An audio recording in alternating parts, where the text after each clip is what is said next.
Good morning, students. Today we are going to start with the article rotational motion of a rigid body.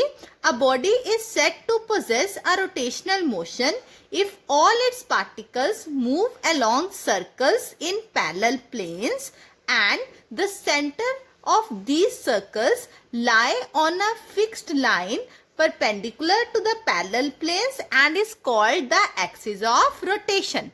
Means कोई भी अगर हमारे पास ये एक रिजिड बॉडी है, suppose here we have considered a rigid body, this rigid body will be called to be in a rotational motion.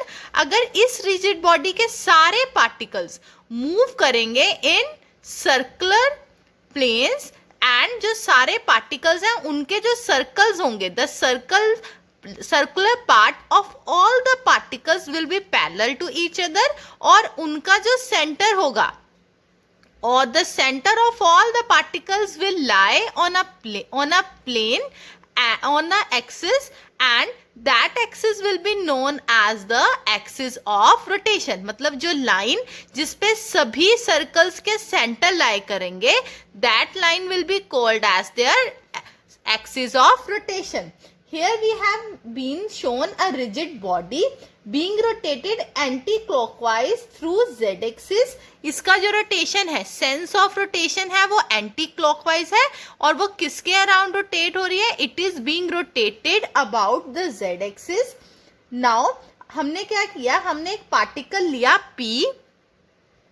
Here the P particle which is having the position vector r vector from origin, ये हमारा एक particle है on this rigid body and after some time the position of this particle is P dash and its new जो हमारा इसका नया position vector है that is r dash with respect to origin. Now जो body है it rotates, तो जो हमारा particle P है it moves along a circle of radius r और जो उसका सेंटर है वो कहाँ लाई कर रहा है? एक्सिस ऑफ रोटेशन पे. The radius vector r sweeps out an angle theta in certain time t. Similarly, all the other particles move along the circles with their center on z-axis and their radius vector sweep the same angle theta in time t.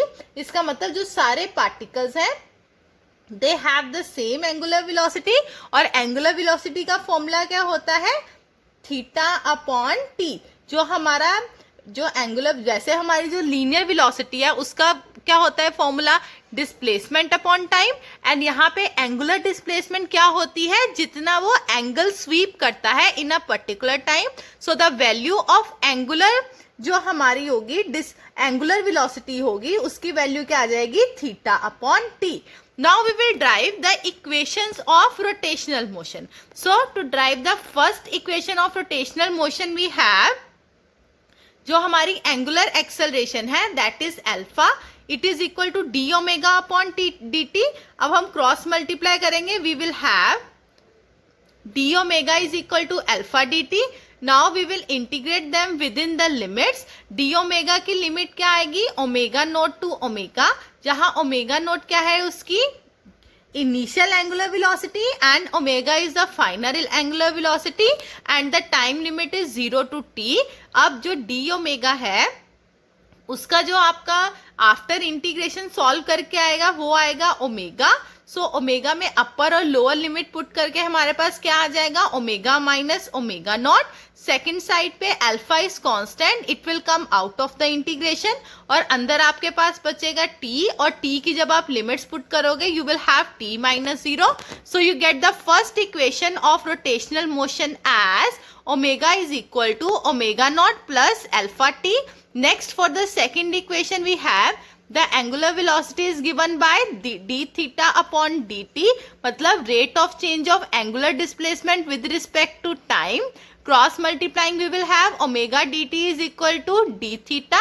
Now omega की value ऊपर से put करेंगे, वो क्या है? Omega naught plus alpha t हमारे पास आ जाएगा. We will separate the terms and integrate. We will have 0 to theta d theta is equal to 0 to t omega naught dt plus alpha 0 to t t dt. यहाँ पे जो d theta की integration क्या आ जाएगी? Theta and limit put करने के बाद आपके पास आ जाएगा थीटा माइनस 0. यहाँ पे ओमेगा नॉट है, it is constant, it will come out of the integration and integration of dt will be t. After putting the limits we will have t minus 0. In the next term we will apply the power formula. तो ये आ जाएगा alpha into t square upon 2 and इसकी limit है 0 to t. After solving you will get theta is equal to omega naught t plus half alpha t square. Now for the third equation of rotational motion, alpha is equal to d omega upon dt. We will multiply and divide it by d theta. We will get d omega upon d theta into d theta upon dt. D theta upon dt will be equal to omega. Now we will cross multiply. We will have alpha into d theta is equal to omega into d omega. We will have substitute the limits. We will have 0 to theta alpha d theta is equal to omega naught to omega d omega. यहाँ पे हम limit substitute करेंगे. We will have alpha into theta, क्योंकि d theta की integration क्या आ जाएगी theta and limits are 0 to theta and omega d omega में you will apply the power formula. You will have omega square upon 2 and the limits are omega naught to omega. So you will get the equation as 2 alpha theta is equal to omega square minus omega naught square. अब अगर आप compare करेंगे equations of rotational motion and equations of linear motion. linear motion में हमारी first equation क्या थी? v is equal to u plus at. मतलब अगर हम linear equations में जो हमारा इनिशियल वेलोसिटी है उसको ओमेगा नॉट से रिप्लेस कर दें, फाइनल वेलोसिटी को ओमेगा से, एक्सेलरेशन को अल्फा से एंड डिस्प्लेसमेंट को थीटा से रिप्लेस कर दें, तो you will get the equations of the rotational motion. Okay students, next we are going to study about torque. Torque is also known as moment of force. The torque or the moment of force is the turning effect of force about the axis of rotation. It is measured as the product of magnitude of the force and the perpendicular distance between the line of action of the force and the axis of rotation. Now you can see students in this figure which I have drawn. In this is a rigid body. This is the axis of rotation of the rigid body. A horizontal force F is applied on it at a point P, and due to the application of this force, it rotates about its axis. If D is the perpendicular distance between the axis of rotation and this is the point of application of force, and this line is known as the line of force. So according to the definition, जो हमारा torque है वो किसके equal होता है? Product of हमारा जो applied force into perpendicular distance between जो हमारी एक्सिस ऑफ रोटेशन है into line of force.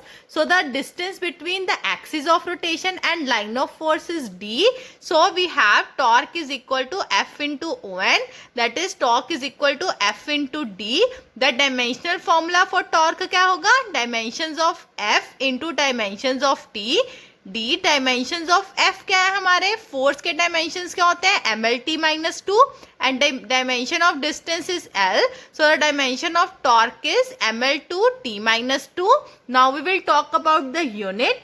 The SI unit will be newton metre, because in SI जो हमारा फोर्स का एसआई यूनिट है न्यूटन, डिस्टेंस का एसआई यूनिट है मीटर, सो टॉर्क का एसआई यूनिट आ जाएगा newton metre. And in CGS system force का जो यूनिट है that is dyne and distance का है सेंटीमीटर, सो द टॉर्क का सीजीएस यूनिट आ जाएगा dyne centimetre. Okay students, that's all for today. Till this topic it will come in your half yearly exam, and the next topics which we will do, they are in your syllabus but they will not come in your half yearly exam.